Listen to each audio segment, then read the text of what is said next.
Foundations of Indian Culture in Light of Sri Aurobindo।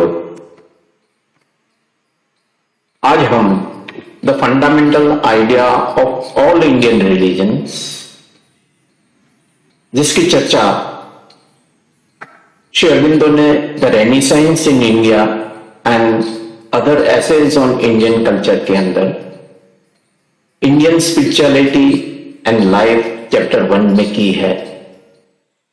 The fundamental idea of all Indian religion, यानी कि भारतीय धर्म का मूलभूत विचार एवं मर्म।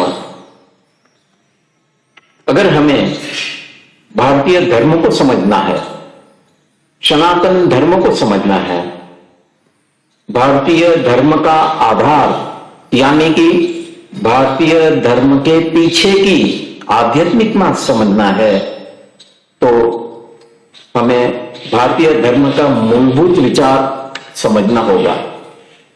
श्री अरबिंदो कहते हैं भारतीय धर्म का मूलभूत विचार रहा है आत्म साक्षात्कार और ईश्वर साक्षात्कार। भारतीय धर्म के लिए यह विचार कोई दार्शनिक कल्पना या धार्मिक सिद्धांत नहीं था, परंतु एक आध्यात्मिक सत्य था और इस सत्य को समस्त जीवन में जीना, रूपों के पीछे विद्यमान परम को खोजना ही भारतीय धर्म का एकमात्र सार्वजनीन सिद्धांत रहा है।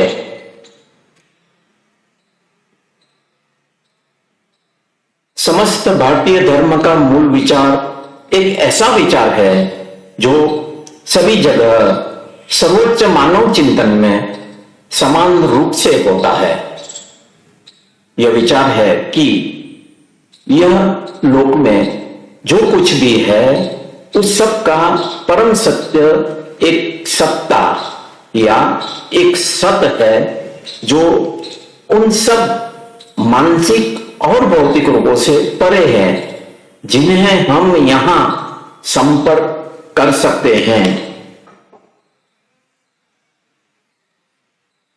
भारतीय धर्म का मूलभूत विचार यह भी है कि मन, प्राण और शरीर से परे एक आत्म तत्व एवं आत्मा है जो सभी सीमित और अनंत को अपने अंदर धारण किए हुए है, सभी सापेक्ष वस्तुओं से अतीत है, एक परम निरपेक्ष सत्ता है जो सभी नश्वर पदार्थों को उद्धृत और धारण करती है, एकमेव सनातन है।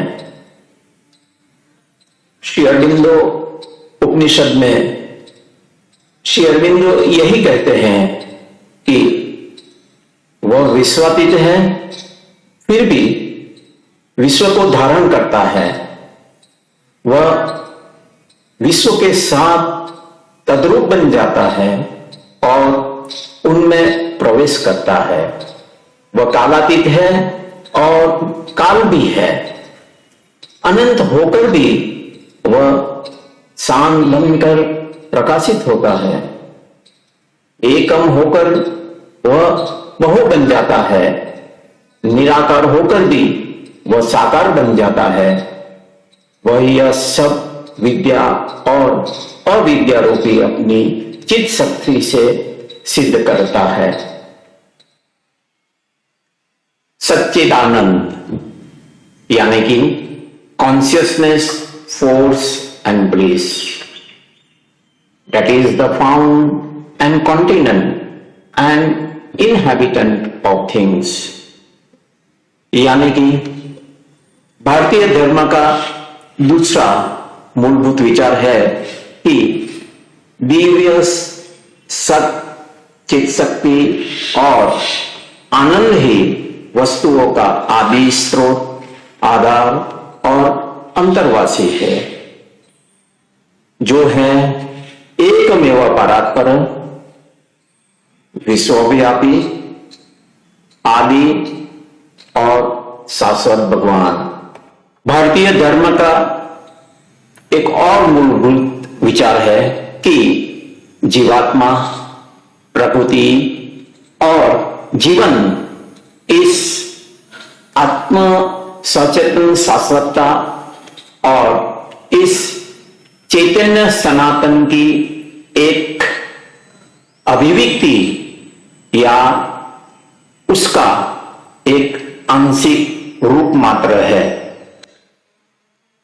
यह सब मूलभूत विचार, मूलभूत सत्य भारतीय मन के लिए एक दार्शनिक कल्पना यानी कि अ फिलोसॉफिकल स्पेक्युलेशन, धार्मिक सिद्धांत यानी कि अ थियोलॉजिकल डॉगमा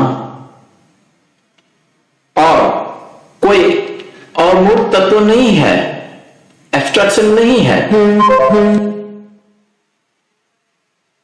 जीवन के साथ जिसका कोई क्रियात्मक संबंध न हो, ऐसा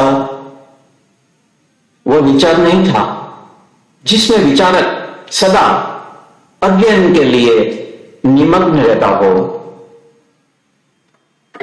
It was not an idea to be indulged by the thinker in his study. It was not a mystic sublimation which could be ignored in the dealings of man with the world and nature. यानी कि ये विचार कोई गुह्य उन्नयन नहीं था जिसमें जगत और प्रकृति की उपेक्षा की गई हो। भारतीय मन के लिए यह सब मूलभूत विचार तो एक जीवंत आध्यात्मिक सत्य था, एक सत्व था, शक्ति थी एवं उपस्थिति थी जिसकी खोज सभी लोग अपनी क्षमता की मात्रा के अनुसार कर सकते थे और जिसे जीवन के द्वारा और जीवन के परे सहस्त्र मार्गों से अधिकृत कर सकते थे। यानी कि those all ideas were a living spiritual truth, an entity, a power and a presence that could be sought by all according to their degree of capacity and seized in 1,000 ways through life and beyond life. भारतीय धार्मिक मन के लिए इस सत्य को जीना और यहां तक कि उसको विचार, जीवन तथा कर्म का संचालक सत्य मानना ही एकमात्र लक्ष्य था।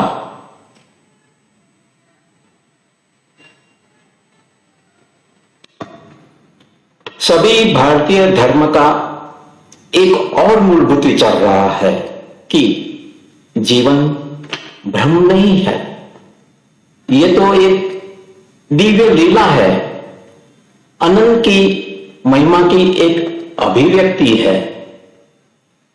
श्री अरविंदो कहते हैं जगदपि ब्रह्म सत्यम न मिथ्या, विश्व भी ब्रह्म है, यह सत्य है, मिथ्या नहीं। इससे यह परिणाम निकलता है कि आत्म उपलब्धि और ईश्वर उपलब्धि ही जीवनधारी और विचारशील मनुष्य के महान कार्य है। यानी कि self realisations and God realisations are the great business of the living and thinking human being.